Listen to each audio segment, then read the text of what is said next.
Now, today we will see 1.4 topic, derivatives of parametric functions. Now, first of all, we will see the definition of parametric functions. Definition of parametric function. What is definition of parametric functions? If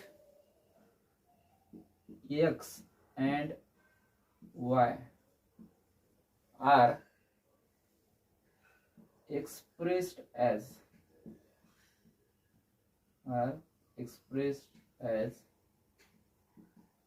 functions of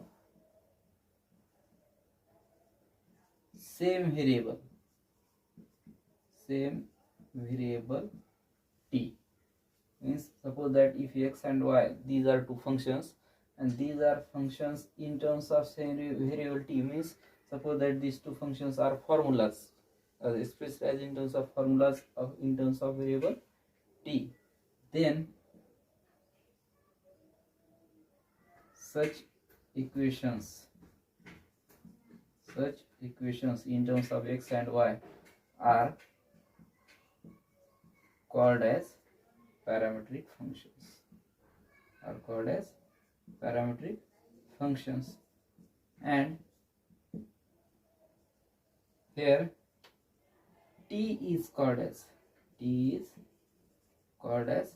parameter.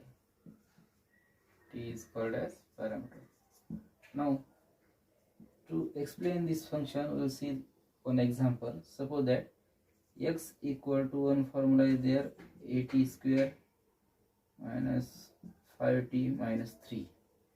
So that a equal to, suppose that we will see particular constants as 2t square minus 5t minus 3, and y equal to twice t plus 1.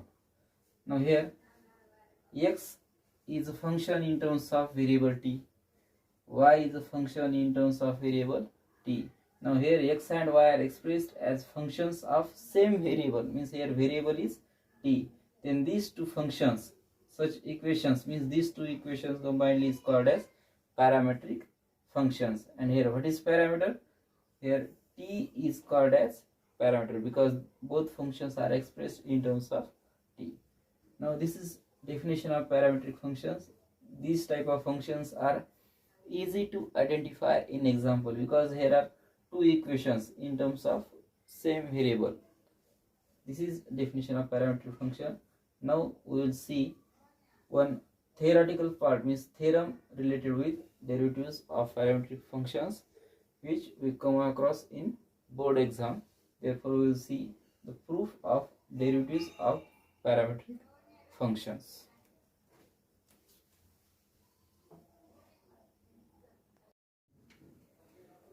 Now we will see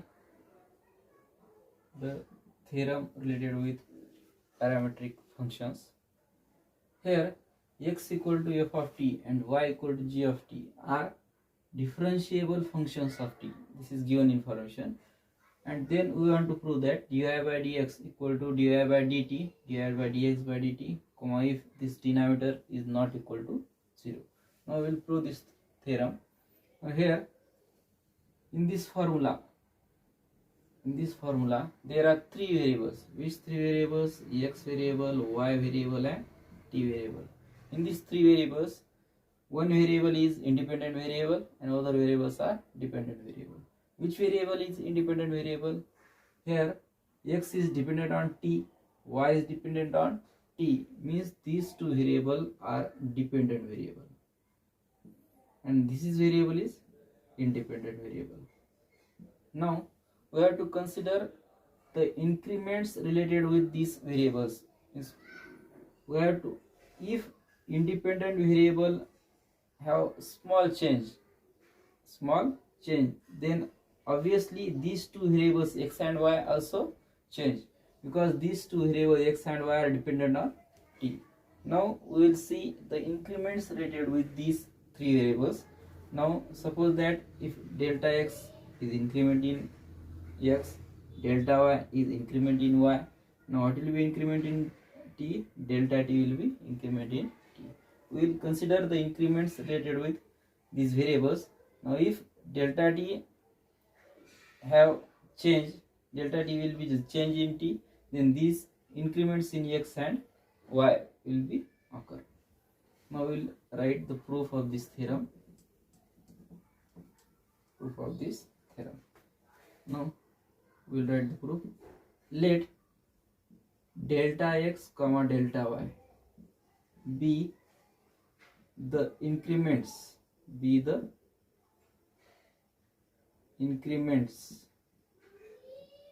in which variables? X and y, x comma y respectively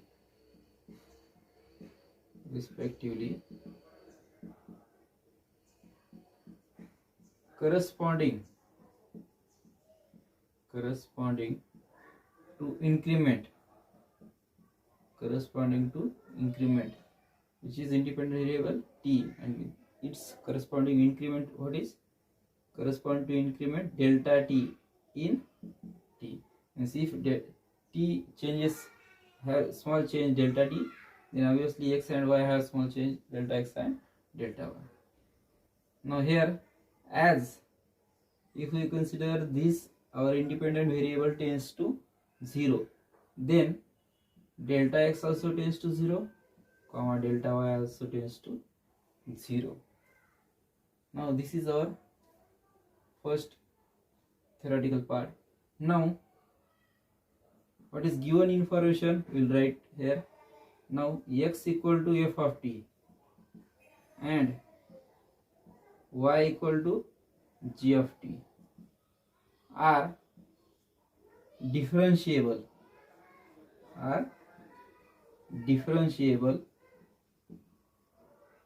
functions of t. This is given information.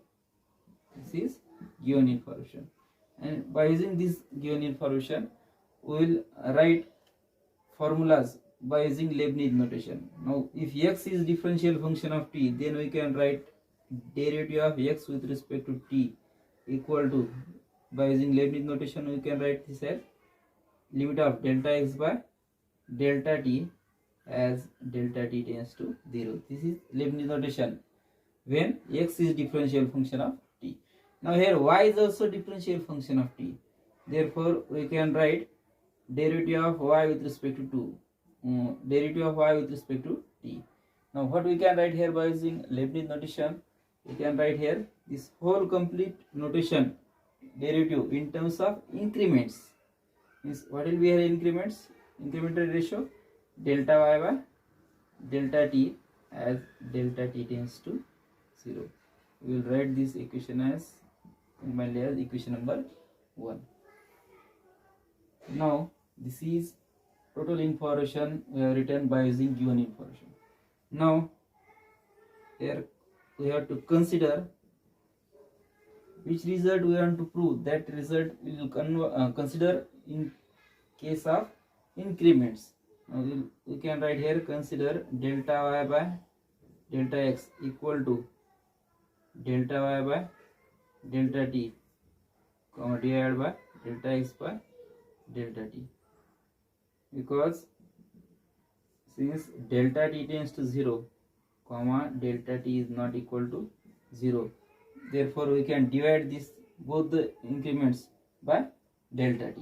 Means delta t will be get cancelled, and here we can write delta y by delta x. Now this is our formula we have written in case of derivative. We have written here in case of incremental ratio. Means here these are values. These are suppose values. Now we will convert this delta into t. We will convert this delta into t by using this Leibniz notation. This is called as Leibniz notation. Now we will convert this formula by using this Leibniz notation. Now for conversion we have to take limit on both sides as delta t, means independent variable tends to 0. Now to convert this delta into d, we will write here taking limits. Take limits on both sides as independent variable tends to 0. Now therefore we can write here as limit of delta y by delta x as delta t tends to 0 is equal to, on right side we can write here as limit of delta y by delta t divided by delta x by delta t as delta t tends to 0. We are taking limits on both sides as delta t tends to 0. Now we will separate the limits for numerator and denominator here. Limit of delta y by delta x equal to limit of delta y by delta t, where delta t tends to 0, and limit of delta x by delta t as delta t tends to 0. Now here we will change the limits. We can write here as delta x tends to 0 because here denominator is delta t. We have written delta t tends to 0, delta t tends to 0, but here denominator is delta x. Now as delta t tends to 0, we know that delta x also tends to 0. We will write here in reason as delta t tends to 0, comma delta x tends to 0. Now by using formula 1, numerator term and denominator term will convert into dx by dt and dy by dt. Therefore we can write here limit of delta y by delta x as delta x tends to 0 is equal to, which term over here? Here delta will convert into derivative, dy by dt divided by dx by dt.